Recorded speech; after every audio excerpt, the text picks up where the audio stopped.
नमस्कार दोस्तों, आज हम ऐसी नाड़ी के बारे में बात करेंगे जिससे असंभव से असंभव कार्य भी सफल हो जाए। अगर आपने सुषुम्ना नाड़ी जागृत कर ली तो आपका कोई भी कार्य असंभव नहीं रहता है। ये नाड़ियां शरीर के अंदर प्राण शक्ति का संचार करती है। ये 3 नाड़ियां जिसे हम ईड़ा, पिंगला और सुषुम्ना नाड़ी के नाम से जानते हैं। आपके शरीर में 72,000 नाड़ियां होती हैं। ये 72,000 नाड़ियों में से 3 मुख्य नाड़ियां बताई गई हैं। नाक की बाईं छिद्र से ईड़ा नाड़ी का आवागमन होता है।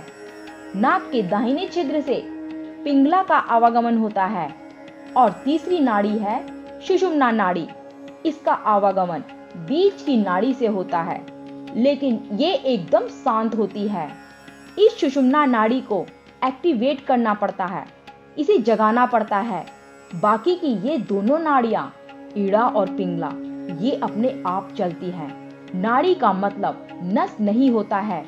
नाड़ियां शरीर में वह मार्ग हैं जिनसे प्राण शक्ति का संचार होता है। इन 72,000 नाड़ियों का कोई भौतिक रूप नहीं होता है, यानी आप शरीर को काट कर या किसी भी मशीन द्वारा देखें तो आप अपनी इन भौतिक आंखों से नहीं देख सकते हैं। लेकिन जैसे जैसे आप ध्यान मेडिटेशन में अधिक से अधिक अलर्ट होते हैं तो आप उन्हें देख सकते हैं, फील कर सकते हैं कि ऊर्जा की गति अनियमित नहीं है, वह तय रास्तों से होकर गुजर रही है। प्राण या ऊर्जा 72,000 अलग अलग रास्तों से होकर गुजरती है। ईड़ा जिसे चंद्र नाड़ी कहते हैं, पिंगला जिसे सूर्य नाड़ी कहते हैं और सुषुम्ना नाड़ी मूलाधार से शुरू होकर सहस्त्रार चक्र में विलीन होती है। इसे बीच की मुख्य नाड़ी भी कहते हैं, जिससे प्राण अन्य नाड़ियों में प्रवाहित होता है। अगर आपने ईड़ा और पिंगला के बीच बैलेंस बना लिया तो पूरी दुनिया में आप प्रभावशाली हो सकते हैं। ज्यादातर लोग ईड़ा और पिंगला में ही जीते और मरते हैं। बीच की सुषुम्ना नाड़ी एकदम शांत अवस्था में रहती है। इसे ध्यान मेडिटेशन के जरिए ही एक्टिवेट करना पड़ता है। जब ऊर्जा सुषुम्ना नाड़ी में प्रवेश करती है, असल में जीवन तभी शुरू होता है। मूल रूप से सुषुम्ना गुणहीन होती है, उसकी अपनी कोई विशेषता नहीं होती। वह एक तरह की शून्यता या खाली स्थान है। अगर शून्यता है तो उसमें आप अपनी मर्जी से कोई भी चीज बना सकते हैं। सुषुम्ना में ऊर्जा का प्रवेश होते ही आपके अंदर वैराग्य आ जाता है। राग का अर्थ होता है रंग, वैराग्य का अर्थ है रंगहीन, यानी आप पारदर्शी हो गए हैं। आप अगर ईड़ा या पिंगला के प्रभाव में हैं तो आप बाहरी चीजों को देखकर प्रतिक्रिया करते हैं, लेकिन एक बार सुषुम्ना में ऊर्जा का प्रवेश हो जाए तो आप एक नए किस्म का संतुलन पा लेते हैं। अगर आप पारदर्शी हो गए हैं तो आपके पीछे लाल रंग होने पर आप भी लाल हो जाएंगे। अगर आपके पीछे नीला रंग होगा तो आप भी नीले हो जाएंगे।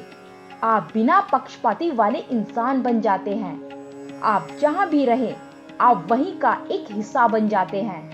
लेकिन कोई भी चीज आपसे चिपकती नहीं है। आप जीवन के सभी आयामों को खोजने का साहस सिर्फ तभी करते हैं जब आप वैराग की स्थिति में होते हैं। जब आपका ध्यान और गहराने लगे तो आपको बंद आंखों से एक गुफा नजर आती है और उस गुफा में केवल अंधेरा ही अंधेरा नजर आता है।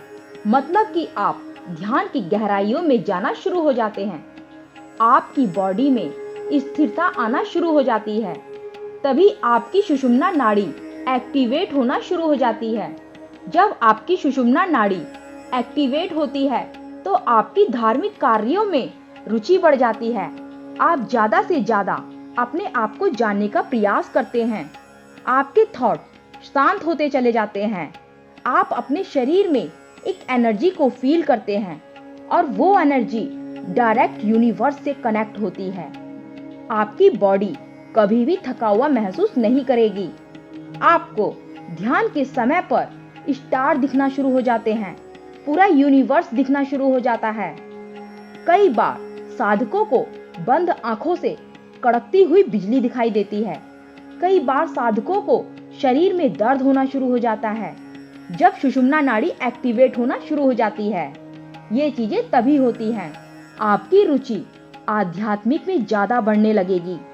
मेडिटेशन में आपका समय ज्यादा से ज्यादा बीतना शुरू हो जाएगा। जिस भी साधक की सुषुम्ना नाड़ी एक्टिवेट होना शुरू हो जाती है, वो साधक कहीं भी अपनी सांसों में खो जाता है। ऐसे साधक को सांसों की आवाज सुनाई देती है। ऐसे साधक की सांस की गति बहुत धीमी हो जाती है और ऐसे साधक गहरी सांस लेना शुरू कर देते हैं। आप यूनिवर्स से कनेक्ट हो जाते हैं। आपको यूनिवर्स से मैसेज मिलना शुरू हो जाते हैं। आप लोगों के मन की बातों को जानना शुरू कर देते हैं। दोस्तों, वीडियो कैसी लगी कमेंट करके जरूर बताना और वीडियो को लाइक कर देना। नमस्कार दोस्तों।